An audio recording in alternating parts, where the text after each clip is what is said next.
إن الحمد لله نحمده ونستعينه ونستغفره ونؤمن به ونتوكل عليه ونعوذ بالله من شرور أنفسنا ومن سيئات أعمالنا من يهده الله فلا مضل له ومن يضلل فلا هادي له وأشهد أن لا إله إلا الله وحده لا شريك له وأشهد أن محمدًا عبده ورسوله صلى الله عليه وعلى آله الطيبين وأصحابه الغر الميامين ما اتصلت عين بنظر ووعت أذن بخبر وسلم تسليما كثيرا أما بعد فقد قال الله تعالى في كلامه القديم والفرقان الحميد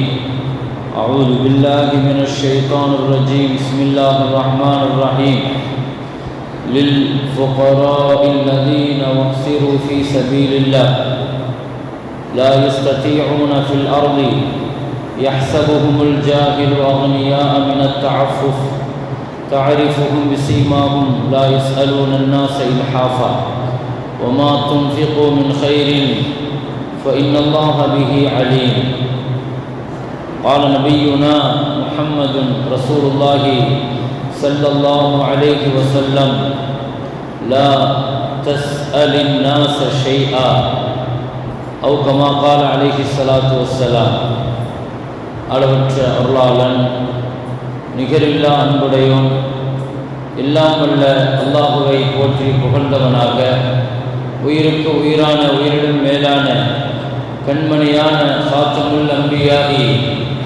சையதுல் அத்கியானி தாஜுல் அவுலியாகி ஹபீபுனா ஷஃபீஉனா ரசூலுல்லாஹி ஸல்லல்லாஹு அலைஹி வஸல்லம் அவர்கள் மீதும் அவர்களின் பரிசுத்த தோழர்கள் குடும்பத்தார்கள் உம்மத்தார்கள் நம் அனைவர்கள் மீதும் அல்லாஹுவின் அன்பும் மேலான கருணையும் வந்து சேரட்டுமாக. கண்ணியமிக்க முஃமினீன்களே, அல்லாஹ்வுடைய அடியார்களே, நபிகள் நாயகம் ஸல்லல்லாஹு அலைஹி வஸல்லம் அவர்கள் இந்த உலகத்தில் ஏற்படுத்திய மகத்தான பெரும் மாற்றங்களில் ஒன்று சமூக ஒழுக்கம் மிக பிரதானமானது.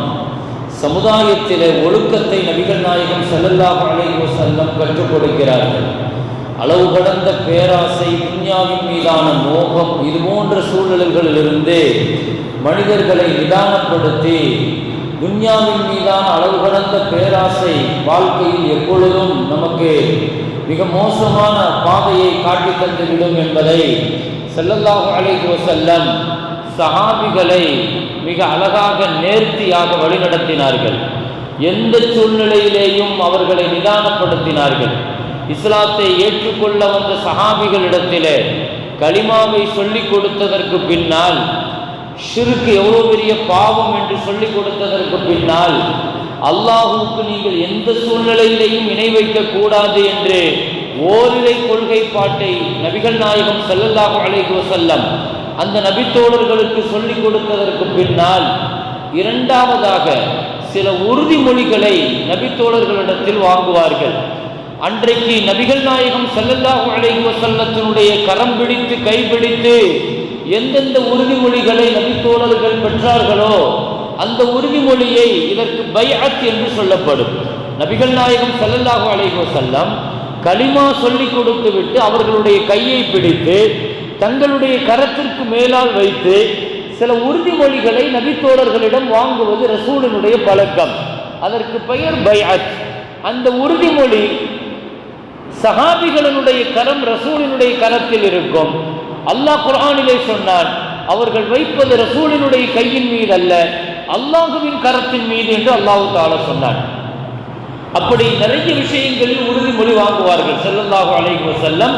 அவர்கள் வாங்குகிற உறுதிமொழி கொலை செய்யக்கூடாது, மது அருந்தக்கூடாது, தீய பழக்கங்கள், வட்டி போன்ற விஷயங்கள், இந்த மாதிரியான நிறைய பாவங்களை விட்டுவிட வேண்டும் என்றெல்லாம் உறுதிமொழி வாங்குறது வழக்கம். அப்படி வாங்கப்படுகிற ஒரு உறுதிமொழியில ரொம்ப முக்கியமான ஒரு உறுதிமொழி என்னன்னா, லா தஸ்அலின் நாஸ ஷைஆ. ஸல்லல்லாஹு அலைஹி வஸல்லம் சொல்லுவாங்க, யாரிடத்திலேயும் நீ கையேந்தி விடக்கூடாது ஸல்லல்லாஹு அலைஹி வஸல்லம். தங்களுடைய சஹாபிகளை ஸல்லல்லாஹு அலைஹி வஸல்லம் எப்படி அவர்களை நெறிப்படுத்தினாங்கிறதுல ரொம்ப முக்கியமான ஒரு பண்பாடு. எவ்வளவு பெரிய நெருக்கடி வந்தாலும், எவ்வளவு பெரிய கஷ்டம் வந்தாலுமே மக்கள்கிட்ட இருக்கிற பொருட்களின் மீதான தேவையை அவங்கள்ட்ட கையேந்துறது, சர்வசாதாரணமாக வாயிழக்கிறது, தேவையானவனாக போய் நிற்கிறது. இதை எந்த சூழ்நிலையிலேயும் ரொம்ப நிர்பந்தங்கள் வரும் வரைக்கும் நீ அதை செஞ்சிடாதுங்கிறாங்க ஸல்லல்லாஹு அலைஹி வஸல்லம். அப்போ ஒவ்வொரு நபித்தோழர்கிட்ட இந்த ஒப்பந்தம் வாங்குறாங்க. இன்னைக்கு சாதாரணமாக நம்ம ஒரு சின்ன சின்ன விஷயத்திற்கு கூட ஒருத்தருக்கு உதவி கேட்கறது சாதாரணமாக நாம கேட்டுறோம். எனக்கு அதை செஞ்சு கொடுங்க, இதை செஞ்சு கொடுங்க, அதை பண்ணுங்க, இதை பண்ணுங்க, சாதாரணமாக நாம கேட்டுறோம்.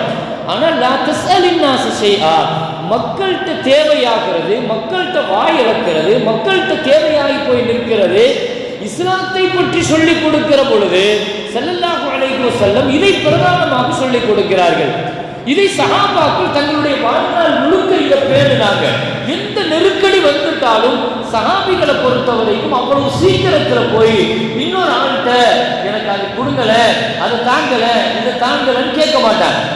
அது கேட்கறது அவ்வளவு ஆரோக்கியமானது கிடையாது. ஏன்னா ஸல்லல்லாஹு அலைஹி வஸல்லம் ஒரு ஹதீஸ்ல சொன்னாங்க, தேவையாகிற வாசலை நீ திறந்துட்டா வறுமையினுடைய வாசலை அல்லாஹ் திறந்துருவான். இது ரொம்ப முக்கியமான ஹதீஸ். ஸல்லல்லாஹு அலைஹி வஸல்லம் என்ன சொல்றாங்க, நிர்பந்தத்துக்கு கேட்கறதுங்கிறது வேற. சூரத்துல் ஃபாத்திஹாலயே அல்லாஹ் என்ன நமக்கு கற்றுத்தரான், இய்யாக நஅபுது வ இய்யாக நஸ்தஈன். இய்யாக நஅபுது, உன்னைத்தான் வணங்குறோம், உங்ககிட்ட மட்டும்தான் உதவி கேட்போங்கிறது தான் அந்த ஃபாத்திஹாவினுடைய அடிப்படையே. இப்னு அப்பாஸ் ரலியல்லாஹு அன்ஹு சின்ன பிள்ளைகள் ஸல்லல்லாஹு அலைஹி வஸல்லம் சொல்லி கொடுக்கிறது, இதா சஅல்த ஃபஸ்அலில்லாஹ் வ இதா ஸ்தஅன்த ஃபஸ்தஈன் பில்லாஹ். நீ கையேந்தணும்னு நினைச்ச நீ அல்லாஹ்ட்ட தான் கையேந்தணும், நீ உதவி கேட்கணும்னு நினைச்ச அல்லாஹ்ட்ட தான் கேட்கணும். அல்லாஹ்ட்ட கேட்டு அல்லாஹ்ட்ட இருக்கிற விஷயத்தின் பின்னால ஒரு நிர்பந்தத்திற்காக இன்னொருத்தர்கிட்ட போய் கேட்கிறதுங்கிறது வேற விஷயம். இங்க என்ன சொல்ல வராங்க, தேவையே இல்லாம, அவசியமே இல்லாம, நிர்பந்தமே இல்லாம எடுத்ததுக்கெல்லாம் கேட்டு பழக்கப்பட்ட சில பேர்கள் இப்படி இருக்கிறாங்க. ஸல்லல்லாஹு அலைஹி வஸல்லம் சொன்னாங்க, இப்படியே எதுக்கெடுத்தாலும் நீங்க கேட்டு கேட்டு பழகிட்டீங்கன்னு சொன்னா, சாதாரணமாக வண்டி கேட்கறது, கார் கேட்கறது, ஏதோ ஒரு தேவைக்காக எனக்கு அதை செஞ்சு கொடுங்க, ஒரு சின்ன சின்ன விஷயத்திற்கு கூட கடனை வாங்குறது, இப்படி ஒரு கட்டத்தில் அதனுடைய உணர்வே இல்லாம, அது ஒரு பெரிய பாவங்கிறது நிலை கூட இல்லாம கேட்பதனுடைய வாயை நீ திறந்து விட்டால் வறுமையினுடைய வாயிலை அல்லாஹ் திறந்து விடுவாங்கிறாங்க ஸல்லல்லாஹு அலைஹி வஸல்லம். கண்ணியத்தை நீ எங்க எதிர்பார்க்கிறையோ அங்க அல்லாஹ் தஆலா இழிவுடைய வாசல் அல்லாஹ் திறந்து வச்சிருவாங்கிறாங்க.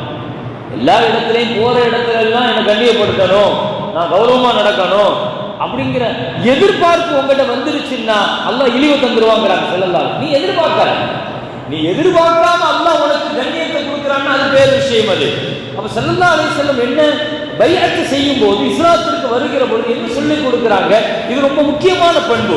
சஹாபிகளை இந்த ஒழுக்கத்துல கொண்டு வந்தாங்க. எத்தனையோ புரட்சிகளை செஞ்சாங்க. சஹாபிகளை உருவாக்குறதுல முஹம்மது ஸல்லல்லாஹு அலைஹி வஸல்லம் பெரிய பெரிய அளவுக்கான புரட்சிகளை செஞ்சாங்க. ரொம்ப முக்கியமான உருவாக்கத்துல ஒன்று, சஹாபிகளை யாரிடத்திலேயும் கையேந்தாத அளவுக்கு வாழ வச்சாங்க. இது பெரிய முஅஜிஸாங்கிற, இது ஸல்லல்லாஹு அலைஹி வஸல்லத்தினுடைய பெரிய முஅஜிஸா. தம் தோழர்களை தேவை இல்லாதவங்கிறது கிடையாது, தேவை உள்ளவங்க தான். அல்லாஹ் குர்ஆன்ல சஹாபிகளை இப்படி சொல்லுவான், லா யஸ்அலூன அன்-நாஸ இல்ஹாஃபா. சஹாபிகளை புகழும் போது அல்லாஹ் சொல்லுவான், யார்கிட்டையுமே அவ்வளவு சீக்கிரம் வாய் அளந்து கேட்க மாட்டாங்க. அதனால மக்கள் என்ன நினைச்சுக்கிடுவாங்கன்னா, தாரிஃபும் பிஸியுமாகும். மக்கள் நினைச்சுக்கிடுவாங்க, யாசபும் ஜாஹில் அக்னியா, ஓ பெரிய வசதியா இருக்கிறாரு போல தெரியுது, நல்ல வசதியா வாழ்றாரு போல தெரியுது, எல்லா தேவையும் அவருக்கு இருக்கு போல தெரியுது அப்படின்னு மக்கள் நினைப்பாங்க. இதுக்கு பேர் தஅஃபுஃப்.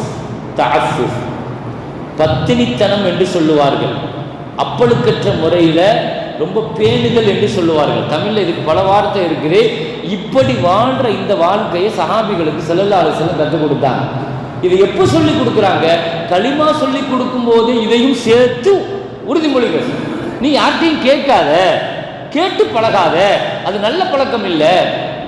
நபிகள் நாயகம் ஸல்லல்லாஹு அலைஹி வஸல்லம் சொன்னார்கள், யார் குர்ஆனை அதிகமாக ஓதிக்கிட்டே இருக்கிறாங்களோ, திலாவத்துல் குர்ஆன் இருக்குது பாருங்க, ஒருத்தர்கிட்ட குர்ஆன் அதிகமான ஓதுற பழக்கம் இருந்துச்சுன்னா அல்லாஹ் தஆலா அவரை யாரிடத்திலையும் தேவையாகிற சூழ்நிலை அல்லாஹ் வைக்க மாட்டான்.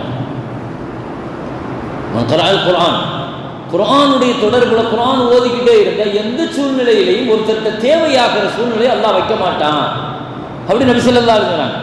அப்போ சஹாபிகள் தேவையை கேட்டுட்டா கூட, ஹக்கீம் இப்னு ஹிஸாம் ஒரு ஏழை சஹாபி ரசூலுல்லாஹ்ட்ட வந்து ஒரு தேவைக்காக கேட்டார். ஸல்லல்லாஹு அலைஹி வஸல்லம் கொடுத்தாங்க, போயிட்டார். பின்னால கொஞ்சம் மறுபடியும் திரும்ப ஒரு தடவை வந்தார். ஸல்லல்லாஹு அலைஹி வஸல்லம் கேட்டாங்க, நபி ஸல்லல்லாஹு அலைஹி வஸல்லம் கொடுத்தாங்க. ரெண்டாவது தடவை வாங்கிட்டு போனார். மூணாவது தடவையும் வந்தார்.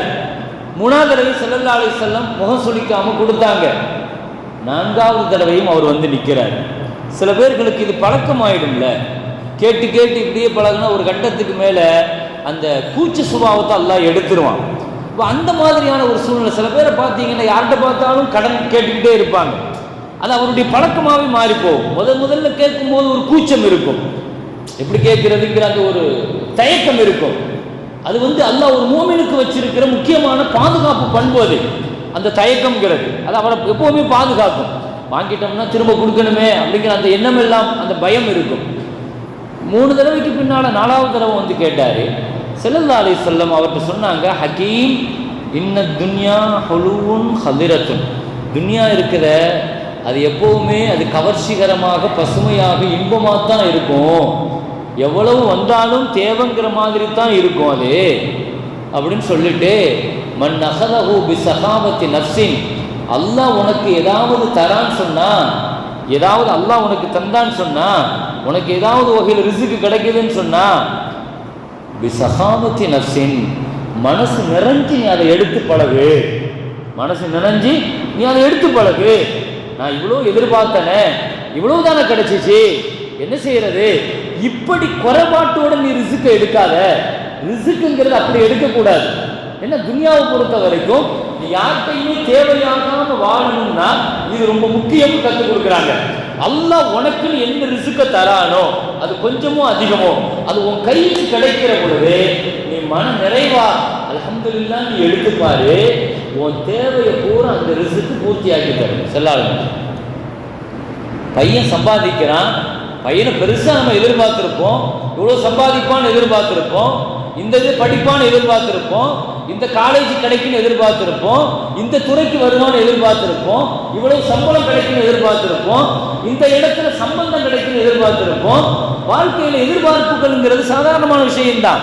ஆனா அந்த எதிர்பார்ப்புகளுக்கு அல்லாஹ் ஒரு விஷயத்தை தருவான் பாருங்க, அதுக்கு பேரு ரிஸ்க். அது ரிஸ்க்குங்கிறது சாப்பாடு மட்டுமல்ல, அல்லாஹ் நமக்கு தந்த வீடு ரிஸ்க் தான், அல்லாஹ் நமக்கு தந்த மனைவியும் ரிஸ்க் தான், அல்லாஹ் நம்ம பிள்ளைக்கு தந்த வேலையும் ரிஸ்க் தான், அல்லாஹ் நம்ம பிள்ளைக்கு தந்த வாழ்க்கையும் ரிஸ்க் தான். ரிஸ்க்குங்கிறது விசாலமானது. அல்லாஹ் தரும்போது உன் எண்ணத்தை விசாலமா வைக்கிறாங்க. ஸல்லல்லாஹு அலைஹி வஸல்லம் உனக்கு தரது வேணா உன் முதலாளியா இருக்கலாம், ஆனா அந்த ரிஸ்க் வந்தது அல்லாஹ்ட்ட இருந்து வந்த ரிஸ்க்.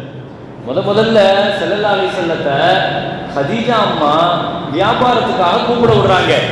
ஸல்லல்லாஹு அலைஹி வஸல்லம் மக்கால பிரபலியமாயிட்டு வராங்க. ஒரு 25 வயசுல, 25 வயசுங்கிறத விட ஒரு 20 வயசு வாலிபராக ஒரு பெரிய வியாபாரியாக பிரபலியமாயிட்டு வராங்க. ஒரு வியாபாரிகிட்ட என்ன இருக்கணும்? 2 விஷயம் இருக்கணும். ஒன்று அமானத்து இருக்கணும், நம்பிக்கை இருக்கணும். 2வது சிதுக்கு, உண்மை இருக்கணும். மார்க்க முதல்ல ஒரு வியாபாரிகிட்ட இந்த 2 இருக்குன்னு சொல்லுது. ஒரு வியாபாரிகிட்ட இந்த 2 இருந்துச்சுன்னு வைங்க, அவர் வியாபாரம் செய்யற திறமை இல்லாட்டாலும் பரவாயில்லை, அவரை எங்கேயோ கொண்டு போயிடும்.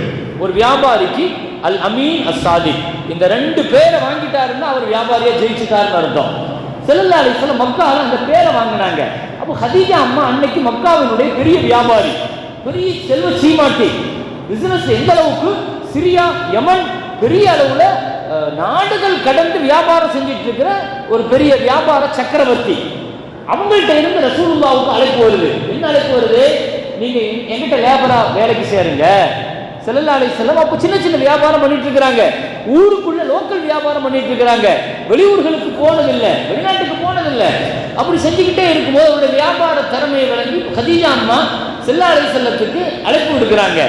தங்கிட்ட வந்து சேர சொல்லி அவங்களுடைய குவாலிஃபிகேஷனை பார்த்து கேள்விப்பட்டு, உங்களுக்கு நல்ல குவாலிஃபிகேஷன் இருக்குது, எங்கிட்ட வந்து நீங்க ஒர்க் பண்ணுங்க, லேபரா சேருங்க, நான் உங்களுக்கு எல்லாத்துக்குமே என்ன சம்பளம் கொடுக்கறனோ அதை விட 3 மடங்கு தரேன்னு சொல்லி பேசுறாங்க.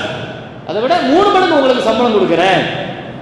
அது வரைக்கும் ஸல்லல்லாஹு அலைஹி வஸல்லம் இந்த ஆடுகள் மேய்க்கிறது இந்த மாதிரி தான் செஞ்சுட்டு இருந்தாங்க மக்கால. ஆடு மேய்ச்சி காசுகள் கிடைக்கும். இது சின்ன சின்ன அந்த வியாபாரம் தான் ஆரம்பத்தில் இப்படி இருந்துச்சு. லேபராக தான் ஒர்க் பண்ணாங்க. சொந்த பிசினஸ்ங்கிறது பின்னால தான், ஆஃப்டர் மேரேஜ் தான் செல்லாலை செல்லத்துக்கு சொந்தமாக வியாபாரம்ங்கிறது. அதுக்கு பின்னால் உள்ள செல்லாலை செல்லத்தினுடைய 40 வருஷத்துல வந்து பெரிய வியாபாரியா அதுக்கு பின்னால் வருவாங்க. அப்போ இந்த முதல் 25 வருஷத்துல லேபராக தான் ரொம்ப வருஷம் வேலை பார்த்தாங்க. அப்படி ஹதீஜா அம்மாட்ட ஸல்லல்லாஹு அலைஹி வஸல்லம் கூப்பிட்டு நபி ஸல்லல்லாஹு அலைஹி வஸல்லம், ஹதீஜா அம்மாவுக்கு தெரியாது ரசூலை பற்றி, இப்படி ஒரு நல்ல ஒரு நம்பிக்கையான ஒருத்தர் இருக்கிறாரு, நல்ல திறமையாக வியாபாரம் பண்ணுறாரு தெரிஞ்சவங்க கூப்பிட்டு பேசுனாங்க. ஸல்லல்லாஹு அலைஹி வஸல்லம் சொன்னாங்க, நான் என்னுடைய சச்சாமார்கிட்ட நான் வந்து கன்சல்ட் பண்ணிட்டு சொல்கிறேன் அப்படின்னு சொல்லிட்டாங்க. எதுவுமே ஸல்லல்லாஹு அலைஹி வஸல்லம் வந்து வாப்பா இல்லையா, வாப்பா கூட பிறந்தவங்க சச்சாமார்கள் சுபைர் ரலியல்லாஹு, ஹம்ஸா ரலியல்லாஹு, அபூ தாலிப் இவங்கெல்லாம் இருந்தாங்க. இப்போ இவங்கள்ட்ட வந்து மஷ்வரா பண்ணுறாங்க. அப்போ அபூ தாலிப் சொன்ன ஒரு வார்த்தை என்ன சொன்னாருன்னா, மகனே இன்னஹாதா லரிஸுக்குன், இது வந்து அல்லாஹ்வா உனக்காக தேடி கொண்டு வர ஒரு ரிஸ்க். இந்த சாக்கஹுல்லா, அல்லாஹ்வா ஒரு ரிஸ்க்கை உனக்குன்னு தேடி தந்தான்னு சொன்னா அந்த ரிஸ்க்கை நீ விடக்கூடாது. அந்த ரிஸ்க் என்ன செஞ்சிடக்கூடாது, உதாசீனப்படுத்திடக்கூடாது. அல்லாஹ் ஒரு ரிஸ்க்கை உனக்கு தேடி தரும்போது நீயா அதை வேண்டாம்னு சொல்லி ரிஜெக்ட் பண்ணாத. கம்பெனியா உன்னை தூக்குது. இது ஸல்லல்லாஹு அலைஹி வஸல்லம் சொன்ன ஒரு ஹதீஸ். இது ஒருத்தர் ஒரு ரிஸ்க்ல இருந்து அவங்களா நம்மளை நிறுத்துறாங்க, தடுக்கிறாங்க, அதை பத்தி நீ கவலைப்படாத, அதை விட சிறந்தது அல்லாஹ் தருவான்னு இருக்கும். நீயா ஒரு ரிஸ்க் அடைச்சிட்ட, உன் இன்கம் அடைச்சிட்ட, அதுக்கு முன்னால அல்லாஹ் தரமாட்டான். இது ரொம்ப முக்கியமா நம்ம விளங்கணும். அல்லாஹ்வா தேடி கொண்டு வந்து தர ரிஸ்க, ஒரு வாய்ப்பை, ஒரு நல்ல கம்பெனி வருது, ஒரு நல்ல ஜாப் வருது, நல்ல ஒரு சேலரிக்கு வருது, நல்ல ஒரு ஆஃபர் வருது, நீ அதை சின்ன சின்ன காரணங்களை சொல்லி தட்டி விட்டுறாத, உதாசீனப்படுத்துறாத. உன்னை தேடி வர ரிஸ்க்கு, இதை என்னைக்காவது வாழ்க்கையில் நீ மிஸ் பண்ணிட்டு அதுக்கு பின்னால அந்த மாதிரி சந்தர்ப்பங்கள் வரவே வராது. காலம் பூரா அப்படி கஷ்டப்பட்டவங்க நிறைய பேர் இருக்கிறாங்க. உரிய காலத்தில் உரிய நேரத்தில் அல்லாஹ் ஒரு ஆஃபர் கொடுப்பான், அல்லாஹ் ஒரு வாய்ப்பு கொடுப்பான். துனியாவில் அல்லாஹ் அப்படி கொடுக்காமலாம் இருக்க மாட்டான். எல்லாருக்குமே வாழ்க்கையில் டாப்ல வர்றதுக்கு ஒரு சூழல் அல்லாஹ் கொடுப்பான், நல்ல பெரிய மேலா வர்றதுக்கு. நிறைய பேர்கள் வாழ்க்கையில் அதை மிஸ் பண்ணியிருப்பாங்க. ஒருவேளை இன்னைக்கு வரைக்கும் அது அவங்களுக்கு தெரியாமல் இருக்கும். இப்போ அல்லாஹ் தேடி தந்த அந்த ரிஸ்க் வாசலை நம்மளே அடைச்சிட்டோமோ, அப்போ அன்றைக்கு இருக்கிற ஏதாவது சூழலை காரணம் சொல்லி நம்ம அதை தட்டி விட்டுருவோம், அதை வேண்டான்னு சொல்லிடுவோம். இப்போ இது ஸல்லல்லாஹு அலைஹி வஸல்லம் என்ன சொல்றாங்க, அப்படி வந்த வாய்ப்பை நீ விட்டுட்டேன்னு சொன்னா அதுக்கு பின்னால் அல்லாஹ் உன் வாழ்க்கையில ரிஸ்க் தரமாட்டான். அந்த வாய்ப்பை அதை நீ எப்பவுமே மிஸ் பண்ணக்கூடாதுங்கிறாங்க. அப்போ ஸல்லல்லாஹு அலைஹி வஸல்லம் என்ன இங்க அந்த ஹக்கீம் இப்னு ஹிஸாமுக்கு என்ன சொல்ல வராங்க, அல்லாஹ் உனக்குன்னு தரும்போது நீ அதை மனநிறைவா எடுத்தன்னா உன் தேவை அதில் பூர்த்தி ஆயிடும். எடுக்கும் போதே நான் இவ்வளோ எக்ஸெப்ட் பண்ணனே, எனக்கு இவ்வளோ எதிர்பார்த்தனே. எதிர்பார்ப்புகள் யாருக்கு தான் இல்லை, எல்லாருக்குமே இருக்கு எதிர்பார்ப்பு. நான் எதிர்பார்த்தது கிடைக்கலையேன்னு நீ மனசை கோணலா வச்சுட்டு எடுத்தா, நீ லட்சக்கணக்கில் காசுல கையில வாங்கினாலும் சரி, லம் யுபாரக்குல ஹூஃபி, அந்த பொருளுடைய பரக்கத்தை அல்லாஹ் எடுத்துட்டு தான் கொடுப்பான். ரிஸ்க்கை தரும்போதே உன் மனசை தான் அல்லாஹ் பார்ப்பான். அல்லாஹ் தர ரிஸ்க்கு அது உன் பக்கத்து வீட்டுக்காரன் மூலமா தரலாம், உன் நண்பன் மூலமா தரலாம், உன் லேபர் மூலமா தரலாம், உன் முதலாளி மூலமா தரலாம். ஆனா தர ரிஸ்க்கு அல்லாஹ் இருந்துலாம் வருது. கைக்கு கிடைக்கிற பொழுது நீ மன நிறைவோடு அல்ஹம்துலில்லாஹ் என் ரப்பு தர ரிஸ்க்கு நீ எடுத்து பாரு, எடுத்துப்பாரு. சஹாபிகளுக்கு இதை போதிக்கிறாங்க. எந்த சூழ்நிலையிலையும் நீ கையேந்திர பழக்கத்தையோ, வாயளக்கிற பழக்கத்தையோ, தேவையாகிற பழக்கத்தையோ, இதை நீ எந்த சூழ்நிலையிலையுமே கையில் எடுக்க. கஷ்டங்கள் இருக்கும். சஹாபிகளுக்கு அப்படி கஷ்டம் வந்துச்சு, ரொம்ப நெருக்கடி முட்டுச்சு. அலி ரலியல்லாஹு அப்படி ஒரு கஷ்டம், கடுமையான கஷ்டம், குடும்பத்துல நெருக்கடி. ஸல்லல்லாஹு அலைஹி வஸல்லம் வந்தார். நபி ஸல்லல்லாஹு அலைஹி வஸல்லம் வந்து அவ்வளவு நெருக்கடியில தான் வராரு. அவ்வளவு சீக்கிரத்துல கேட்க மாட்டாங்க. ரொம்ப வெக்கப்பட்டுக்கிட்டு தயங்கி வந்து ஸல்லல்லாஹு அலைஹி வஸல்லத்துக்கு முன்னால நின்று, ரசூலுல்லாஹ் கொஞ்சம் குடும்பத்துல கஷ்டமா இருக்குது, ஏதாவது உதவி செய்யுங்களேன், ஹெல்ப் பண்ணுங்களேன். அன்றைக்கு கனிமத்து பொருட்கள்லாம் இருக்குது, இஸ்லாம் நல்ல வளமா இருக்குது, அன்றைக்கு இஸ்லாம் நல்ல வளர்ச்சியா இருக்குது. அந்த நேரத்தில் அலி ரலியல்லாஹு வந்து வாயளந்துட்டாங்க. நபி ஸல்லல்லாஹு அலைஹி வஸல்லத்தினுடைய வார்த்தையை பாருங்க. அலி ரலியல்லாஹு மருமகன்கிட்ட கேட்டாங்க, அலியே கஷ்டன்னு வந்து கேட்டுட்டீங்க, சரி அலா உஅதீக 5000 ஷாத், 5000 ஆடுகள் உங்களுக்கு தருகிறேன். எத்தனை ஆடு? 5000 ஆடு. இல்லைன்னா உஅல்லிமக 5 கலிமாத், ஒரு துவாவை சொல்லித்தரேன். 5000 ஆடு வேணுமா, துவா வேணுமா? எப்படி உள்ள கஷ்டத்தில் வந்து நிற்கிறாங்க. அப்போ அவ்வளோ பெரிய கஷ்டத்திலையும் தன் மருமகனுக்கு ஸல்லல்லாஹு அலைஹி வஸல்லம் கொடுக்குற பயிற்சி என்னன்னா, இந்த கஷ்டத்திலையும் வந்து நீங்கள் வந்து என்கிட்ட வந்து தேவையை கேட்டிருக்க கூடாது. சரி, நீங்கள் தேவையை கேட்டுட்டீங்க, இப்போ 5000 ஆடு தரேன். 5000 ஆடுகள்ங்கிறது அன்றைக்கு அரபிகளினுடைய பெரிய சொத்தே அதுதான். இன்னைக்கெல்லாம் லேண்ட் வச்சிருக்கிறவங்க, பில்டிங் வச்சிருக்கிறவங்க பெரிய கோடீஸ்வரர்.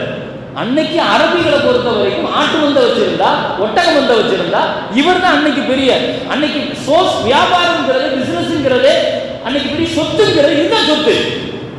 கொஞ்சம் யோசிச்சு பாருங்க, 5000 ஆடு இன்னைக்குள்ள மதிப்புல ஒரு ஆட்டினுடைய ரேட் என்ன? 5000 ஆட்டினுடைய மதிப்பு என்ன? ஒரு 20000 ரூபாய் ஒரு ஆட்டுக்கு நீங்க போட்டாலும் 10000 ரூபாய் குறைஞ்சது போடுங்க.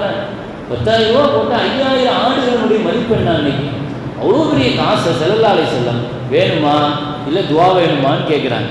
ரெண்டையும் கொண்டு வந்து நிறுத்துறாங்க. அவருடைய ஈமான சோதிக்கிறாங்க. ஸல்லல்லாஹு அலைஹி வஸல்லம் அவருடைய துன்யா மேல உள்ள மோகத்தை சோதிக்கிறாங்க. துன்யா மேல உள்ள ஆசை சும்மாலாம் கேட்கல. எனக்கு ஆட்டை கொடுத்துருங்கன்னா கொடுத்துருப்பாங்க ஸல்லல்லாஹு அலைஹி வஸல்லம். வாழ்க்கையில் பல நேரங்களில் நமக்கும் அல்லாஹ் அப்படித்தான் ஆஃபர் தருவான். சில நேரங்களில் பாக்கியமான பெரிய சொத்தை தந்துட்டு சின்ன விஷயங்களை நம்ம கண்ணுக்கு முன்னால் துன்யா தான் பெருசாக தெரியும், நம்ம சின்னதாக பார்த்து அப்படி எடுத்துக்கிடுவோம். ஸல்லல்லாஹு அலைஹி வஸல்லத்தினுடைய மருமகன் அலி ரலியல்லாஹு அன்ஹு அந்த வார்த்தையை கேட்டப்ப அலி ரலியல்லாஹு சொன்னாங்க, யா ரசூலல்லாஹ் 5000 ஆடு இருக்கட்டும், வேண்டாம், எனக்கு அந்த துவாவை சொல்லி தந்துருங்க, நான் அந்த துவாவை வாங்கிட்டு போயிடுறேன்னு. ஆட்டுக்கு பகரமாக துவாவை தராங்கன்னா அந்த துவாவில் ஏதோ விசேஷம் இருக்க தானே செய்யும். ஸல்லல்லாஹு அலைஹி வஸல்லம் சொல்லி கொடுத்தாங்க, அந்த துவாவில் 5 விஷயம் இருக்கும், நீங்கள் அல்லாஹ்ட்ட தினமும் அந்த 5 துவாவை கேளுங்கன்னாங்க.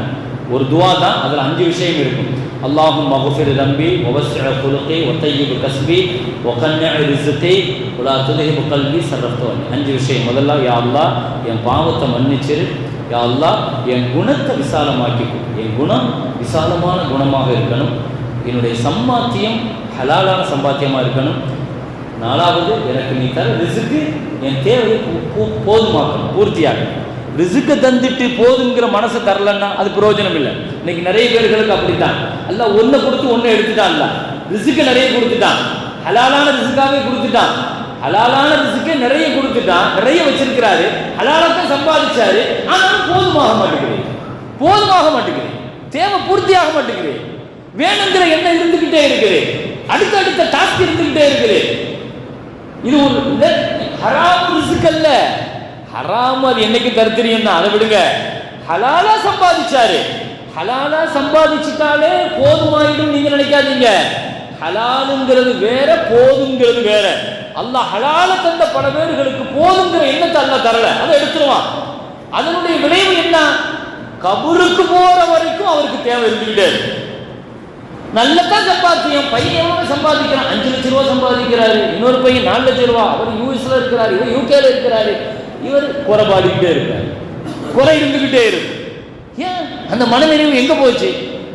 அலி ரலியல்லாஹுக்கு அழகான துஆவை சொல்லி கொடுத்தாங்க ஸல்லல்லாஹு அலைஹி வஸல்லம்.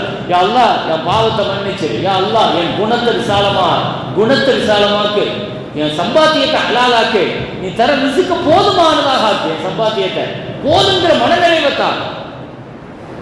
எனக்குன்னு எந்த ரிஸ்க்கு இல்லையோ அது பக்கம் என் கவனத்தை போக விடாது. நான் 5வது, என் கலாக்கத்துல இல்லை, என் விதியில இல்லை, அல்லாஹ் எனக்கு அது நாடலை, அதுக்கு பின்னால நான் ஓடி ஓடி என் காலத்தையும் நேரத்தையும் வீணாக்க கூடாது. எனக்கு எது ரிஸ்க்கு இல்லையோ அது பக்கம் என் பார்வையே போகக்கூடாது, அது பக்கம் என் ஆசையே போகக்கூடாது. அழகான 5 துவா. அலி ரலியல்லாஹு நான் தேவையை நாடி போய் தயங்கி போய் கேட்டுட்டேன். ஆனால் ஸல்லல்லாஹு அலைஹி வஸல்லம் எனக்கு இப்படி சொல்லி இந்த துவாவை சொன்னாங்க. அந்த துவாவை ஓத ஆரம்பித்தேன். என் வாழ்க்கையில் அப்படி கஷ்டம் இருந்துச்சு. அல்லாஹு அக்பர். பின்னால் என் வாழ்க்கை எப்படி மாறிடுச்சு. நான் ஒவ்வொரு நாள் காலையில் எழுந்திருச்சு பள்ளிவாசலுக்கு ஃபஜ்ர் தொழுகைக்காக வரும்போது ஒவ்வொரு நாளும் நான் சேரிட்டிக்குன்னு ஒரு அமௌண்ட் எடுத்துகிட்டு வருவேன். சதக்காவும் சொல்லிட்டு என்ன செஞ்சுட்டு வருவேன், ஒவ்வொரு நாளும் சதக்கா பண்ணுவேன். ஒரு நாள் நான் கொண்டு வர சதக்காவுடைய அமௌண்ட்டு 40,000 திர்ஹம்ங்கிறாங்க. என்னுடைய ஒரு நாள் சேரிட்டி, ஒரு நாள் நான் கொடுக்குற சதக்கா எவ்வளவு? 40,000. இன்னைக்கு இவ்வளோ வசதி இருந்தாலும் ஒவ்வொரு நாளும் அப்படி செய்கிறவங்க இருக்கிறாங்களாங்கிறது தெரியாது. வருஷத்துக்கு ஒரு தடவை ரமலான்ல ரொம்ப விசாலமாக செய்வாங்க, அப்பப்போ எப்பயாச்சும் செஞ்சுக்கிடுவாங்க. அலி ரலியல்லாஹு சொல்கிறாங்க, என்னுடைய ஒரு நாள் சதக்கா 40,000. யோசிச்சு பார்க்க முடியுதா? என் வாழ்க்கையில் அப்படி ஒரு நிலையில் போய் நான் தேவையாகி நின்றுட்டேன். ஸல்லல்லாஹு அலைஹி வஸல்லம் இனிமே எந்த சூழ்நிலையில் இப்படி ஒரு தேவையாகி வந்து நிற்காதீங்க அப்படின்னு தேவையை அல்லாஹ் பக்கம் திருப்பி விட்டான். நான் நபிட்ட தேவையாகி போய் நின்ன ரசூல் ஒரு துவாவை தந்து அந்த தேவையை எங்க டைவர்ட் பண்ணிட்டாங்க? அல்லாஹ் பக்கம் டைவர்ட் பண்ணிட்டாங்க, திருப்பி விட்டாங்க. அல்ஹம்துலில்லாஹ், என் வாழ்க்கையை அல்லாஹ் சிறப்பாக்கணும், அல்லாஹ் என் வாழ்க்கையை செழிப்பாக்கி வச்சான். கண்ணியமிக்க மேலான பெருமக்களே, இந்த உலகத்தில் முஹம்மது ரசூலுல்லாஹி ஸல்லல்லாஹு அலைஹி வஸல்லம் செய்த மகத்தான புரட்சி. எந்த சூழ்நிலையிலேயும் ஒருவருடைய தேவையை வெளிப்படுத்துவதை ரசூல் விரும்ப மாட்டார். தேவையை அல்லாஹ்ட்ட கேளுங்க. ரொம்ப நிர்பந்தமான சூழ்நிலையில் சஹாபிகள் அவ்வளவு கேட்பது என்பது ரொம்ப அரிதிலும் அரிது. எனவே இந்த உம்மத்தில் அப்படியான ஒரு சமுதாயத்தை தங்களுடைய வாழ்க்கையில் எந்த சூழ்நிலையிலும் யாரிடத்திலேயும் கையேந்தக்கூடாது, வாயிழக்கக்கூடாது. நீங்கள் கேட்கிற சூழலை வாயிழந்தால் அல்லாஹ் வறுமையின் வாசலை திறப்பான் என்று எச்சரிக்கை செய்த அந்த வார்த்தையை சொல்லி முடிக்கிறேன்.